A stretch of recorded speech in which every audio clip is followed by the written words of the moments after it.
What's up, you absolute legends? So, today I'm going to talk about something that's kind of interesting. I've been reading into it recently. Why thoughts matter, right? Because when we think about getting into really good shape or, being the most athletic, like energized, great feeling version of ourselves, we tend to look at all of the auxiliary external things like, you know, okay, well, first I got to change my diet. Then I got to change working out. Then I got to get more flexible. Then I got to do this, this, and this. And then I got to do this, this, and this. So those are all great things because they have causative effects on our physique and on our mind, and they make us feel good, right?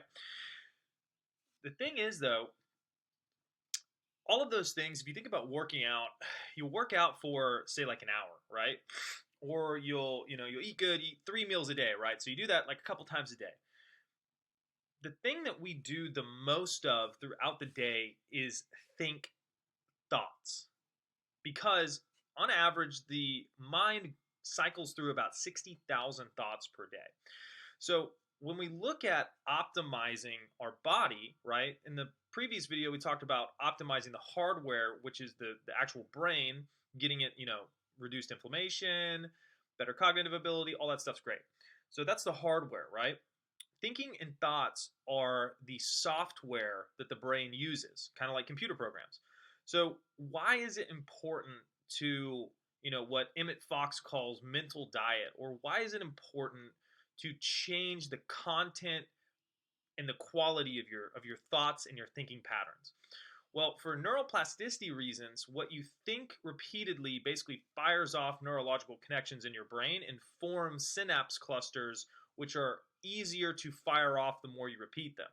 So the more you think about something, the more your actual physical brain starts to get programmed and restructured to be able to think that more optimally and easily with less effort. So, for example, if you work out in the gym, you do bench press all day, you do that for 6 months, you get in there, the bar that you started with is not nearly as hard to lift up and down 6 months later once you've kind of built in that muscle memory. So thoughts are software programming that basically goes into your brain and programs your subconscious, right? So when we go throughout the course of the day, what we want to do is focus on our chief aim, which is, say you want to be a certain weight, or say you want to feel a certain way, or say you want to do something. You want to have a chief aim, and then you want to have thoughts which are in alignment with that chief aim, right? So anytime you want to be a person who's 180 pounds, say that's your goal weight, right, and you're 250, you go throughout the day and you start to observe your thoughts, and you realize that most of your thoughts are observing your body as if it's not the way you want it to be, right? You're like, I'm fat, this sucks, it's gonna be hard, yeah, you know what I mean? So those thoughts aren't wrong. They're not, basically, you're entitled to think whatever you want to think.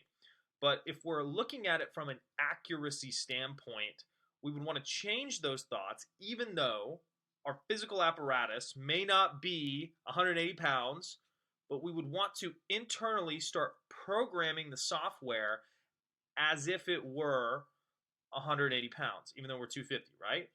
So even though you're 250, you can sit there and start to change your mental dialogues and your mental thought patterns to, this is great, my body's getting better, this is dope, I lose weight easily, there are many people like me who have lost weight, losing weight is not a big deal, right? Not saying losing weight's your goal, but you kind of get the premise, right? So you start changing your internal dialogue and your thought patterns as if you are the way you want to be.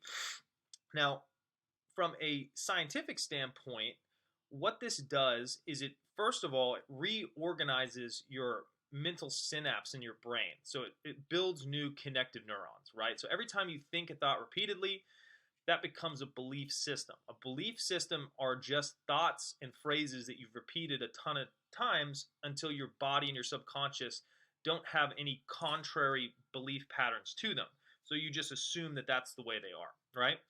Now, on a physical level, what is really interesting, if you look at the research of Masaru Emoto, who is a Japanese scientist who studied water, he actually took different thought patterns and studied their effect on water. So this is important because our body is 70% water, give or take.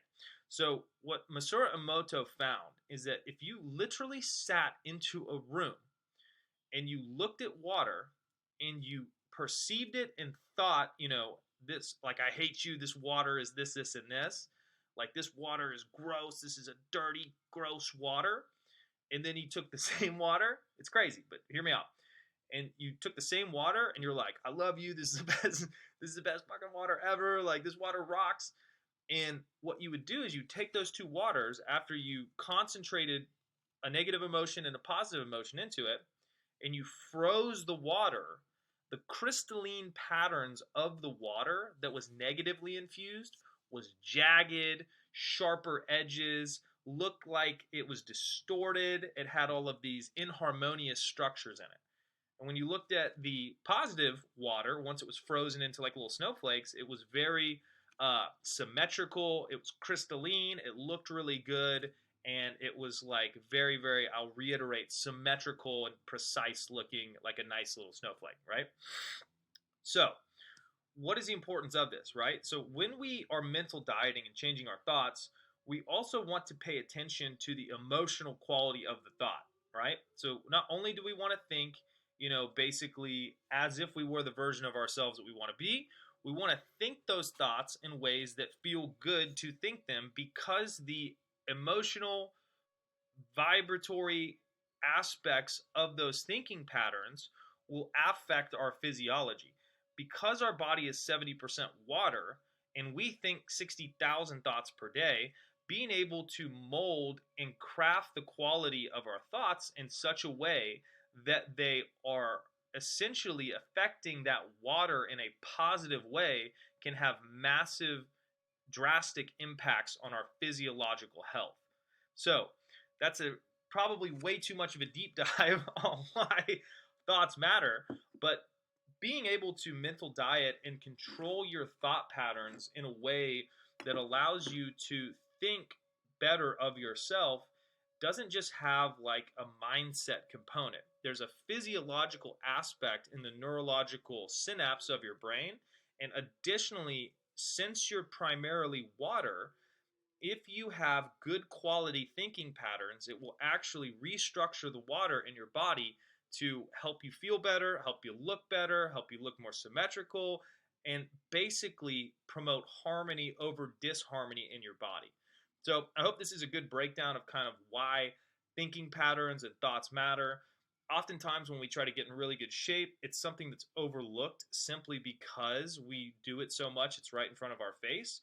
But in my experience, being able to really own the domain of your internal dialogue and not just accurately think from as if, your wish is fulfilled, you are the way you want to be, you wake up at the time you want to wake up, etc. Preceding you actually physicalizing that is something that can have a lot of good, basically, outcomes in your life if you can kind of master that process. So I hope you guys enjoyed this video. Check out more stuff at Spartan1elite.com. I've got lots of free courses and stuff on there, and I'll see you in the next one. Bye-bye.